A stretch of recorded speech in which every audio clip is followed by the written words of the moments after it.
Hi all, welcome to my YouTube channel Anandam. ഇന്നത്തെ സൈക്കോളജിയിലെ ടോപ്പിക്കാണ് വളർച്ചയും വികാസവും, ഗ്രോത്ത് ആൻഡ് ഡെവലപ്മെൻറ്റ്. അതിനെക്കുറിച്ച് നമുക്ക് നോക്കാം. ഗ്രോത്ത് അല്ലെങ്കിൽ വളർച്ച അതെന്താണ്? രൂപത്തിലൊക്കെ ഉള്ള ഒരു വ്യത്യാസത്തിനാണ് നമ്മൾ ഗ്രോത്ത് എന്ന് പറയുന്നത്. അതുപോലെ ഡെവലപ്മെൻറ്റ് എന്ന് പറഞ്ഞാൽ എന്താണ്? പരിപക്വതയിലേക്ക് നയിക്കുന്ന കാര്യങ്ങളാണ്. ഉദാഹരണമായിട്ട് ഇപ്പോൾ സ്വഭാവം അങ്ങനെയുള്ളതൊക്കെ നമ്മുടെ പരിപക്വതയിലേക്ക് നയിക്കുന്ന കാര്യങ്ങളാണ്. അതിനെയാണ് നമ്മൾ ഡെവലപ്മെൻറ്റ് എന്ന് പറയുക. പിന്നെ ഇനി ഡെവലപ്മെൻറ്റിൻ്റെയും അതുപോലെ ഗ്രോത്തിൻ്റെയും കുറച്ച് പോയിൻറ്റ്സ് നമുക്ക് നോക്കാം. ആദ്യത്തെയാണ് വളർച്ച, ഗ്രോത്ത്. അതിനെക്കുറിച്ചിട്ടുള്ള കുറച്ച് പോയിൻറ്റ്സ് പറയാം, നോട്ട് ചെയ്തോളൂ കേട്ടോ. അനുസ്യൂത പ്രക്രിയ അല്ല, നോട്ട് കണ്ടിന്യൂസ്. എന്താണ്? അനുസ്യൂത പ്രക്രിയ അല്ല, നോട്ട് കണ്ടിന്യൂസ്. പിന്നെ രണ്ടാമത്തെ പോയിൻ്റാണ് സഞ്ചിത പ്രക്രിയയാണ്, ക്യുമുലേറ്റീവാണ്, സഞ്ചിത പ്രക്രിയയാണ്. പിന്നെ മൂന്നാമത്തെ പോയിൻ്റാണ് ക്രമമായിട്ടുള്ള പ്രക്രിയയാണ്. എന്താണ്? വളർച്ച എന്നുള്ളത് ക്രമമായിട്ടുള്ള പ്രക്രിയയാണ്. പിന്നെ നാലാമത്തെ പോയിൻ്റാണ് പരിമാണിക പ്രക്രിയയാണ്, പരിമാണിക പ്രക്രിയയാണ് നാലാമത്തെ പോയിൻ്റാണ്. പിന്നെ അഞ്ചാമത്തെ പോയിൻ്റ് പാർട്ട് ഓഫ് ഡെവലപ്മെൻറ്റ്, അതായത് ഡെവലപ്മെൻറ്റിൻ്റെ ഒരു പാർട്ടാണ്. ഡെവലപ്മെൻറ്റ് നമ്മുടെ വികാസത്തിൻ്റെ ഒരു ഭാഗമാണ് വളർച്ച, പാർട്ട് ഓഫ് ഡെവലപ്മെൻറ്റ്. പിന്നത്തെ പോയിൻ്റാണ് നോട്ട് പ്രഡിക്റ്റബിൾ, നോട്ട് പ്രഡിക്റ്റബിളാണ് വളർച്ച എന്ന് പറയുന്നത്, നോൺ പ്രഡിക്റ്റബിളാണ്. അതുപോലെ പിന്നത്തെയാണ് യുണീക്കാണ്. അങ്ങനെ ഇത്രയും പോയിൻ്റാണ് വളർച്ചയെ കുറിച്ചിട്ട് പറയാനുള്ളത്.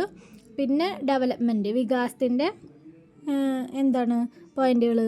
ആദ്യത്തെയാണ് തുടർച്ചയായ പ്രക്രിയയാണ്, അനുസ്യൂതമാണ്. മറ്റേത് നമ്മൾ തുടർച്ചയായ പ്രക്രിയ അല്ല എന്നാണ് നമ്മൾ പറഞ്ഞത്. ഇത് പറയുന്നത് തുടർച്ചയായിട്ടുള്ള പ്രക്രിയ ആണ്, അതായത് അനുസ്യൂതമാണ്. പിന്നെ സഞ്ചിത പ്രക്രിയയാണ്.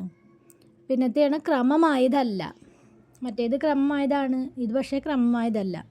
പിന്നെ ക്വാളിറ്റീവാണ്, അതായത് ഗുണാത്മകമാണ്.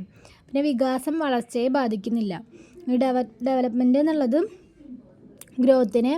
ഗ്രോത്തായിട്ട് ഒരു ബന്ധമില്ല, അത് ബാധിക്കുന്നില്ല എന്നാണ് പറയുന്നത്. മറ്റേത് ഡെവലപ്മെൻറ്റ് പാർട്ടാണ് വളർച്ച എന്നല്ലേ പറഞ്ഞത്, പക്ഷേ ഇതെന്ന് പറയുന്നത് ഡെവലപ്മെൻറ്റായിട്ട് ബാധിക്കുന്നില്ല, ഡെവലപ്മെൻറ്റിനെ ഗ്രോത്ത് ബാധിക്കുന്നില്ല. അങ്ങനെ. പിന്നെ പ്രഡിക്റ്റബിൾ, പ്രവചനാത്മകമാണ് ഡെവലപ്മെൻറ്റ്.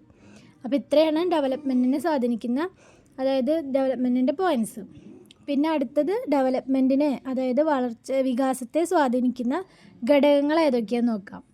ആദ്യത്തെ ഘടകമാണ് ഹെറിഡിറ്റി, പാരമ്പര്യം. ഹെറിഡിറ്റി ആൻഡ് എൻവയോൺമെൻറ്റ്, പാരമ്പര്യവും പരിസ്ഥിതി. Heredity and environment. പിന്നത്തെയാണ് വംശം, പിന്നെ ജനനക്രമം, പിന്നെ ബുദ്ധിശക്തി, പിന്നെ ജെൻഡർ, പരിപക്വനം, പഠനം, കുടുംബനിലവാരം.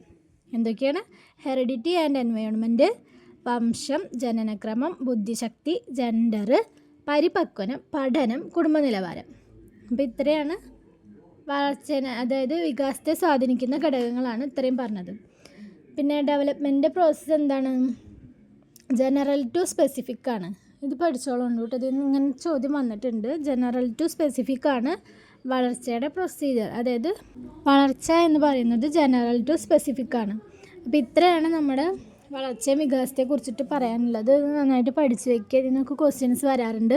അപ്പോൾ ഇനി നമ്മൾ അടുത്തതായിട്ട് പഠിക്കാൻ പോകുന്നത് വികാസഘട്ടങ്ങളാണ്, അതായത് സ്റ്റേജസ് ഓഫ് ഡെവലപ്മെൻ്റ് ആണ് നമ്മൾ പഠിക്കാൻ പോകുന്നത്. ഏർലി ചൈൽഡ്ഹുഡ്, ഇൻഫാൻസി അങ്ങനെയൊക്കെ പറഞ്ഞിട്ട് അഡൾട്ട്ഹുഡ്. അപ്പോൾ അതിനെ കുറിച്ചിട്ടൊക്കെ നമുക്കിനി വരും ദിവസങ്ങളിൽ ക്ലാസ്സിൽ ചെയ്യാം.